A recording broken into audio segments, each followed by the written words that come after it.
Hi guys, നമ്മുടെയൊക്കെ ലൈഫിൽ നാളെ എന്തായിരിക്കും സംഭവിക്കുക എന്നുള്ളതിനെക്കുറിച്ച് നമുക്ക് ആർക്കെങ്കിലും എന്തെങ്കിലും ധാരണയുണ്ടോ?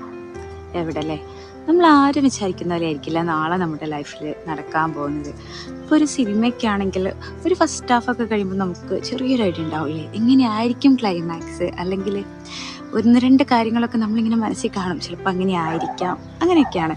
പക്ഷേ ലൈഫ് എന്ന് പറയുന്നത് തികച്ചും വ്യത്യസ്തമായിട്ടുള്ള ഒന്നാണ്. നമ്മൾ പ്രതീക്ഷിക്കുന്നതോ ആഗ്രഹിക്കുന്നതോ നമ്മൾ വിചാരിക്കുന്നതോ ഒന്നും ആയിരിക്കില്ല നടക്കുന്നത്. ഫുള്ളായിട്ട് സസ്പെൻസ് ആയിരിക്കും നമുക്ക് തന്നുകൊണ്ടിരിക്കുന്നത്. അങ്ങനെയുള്ളപ്പോൾ നാളെയെക്കുറിച്ച് ആലോചിക്കുക എന്ന് പറയുന്നത് ശരിക്കൊരു സമയം കളയലല്ലേ? കഴിഞ്ഞു പോയതും നാളെ എന്ത് സംഭവിക്കും എന്നുള്ളതും ആലോചിച്ചിട്ട് നമ്മൾ നമ്മുടെ വിലപ്പെട്ട സമയത്തെയാണ് കളയുന്നത്. കാരണം ഇന്ന് ജീവിക്കുക എന്നുള്ളതാണ് അപ്പം മറന്നു പോകുന്നത്. സോ ഇന്ന് ജീവിക്കുക, ഇന്നത്തെ നിമിഷം ആസ്വദിക്കുക എന്നുള്ളതാണ് ചെയ്യേണ്ടത്.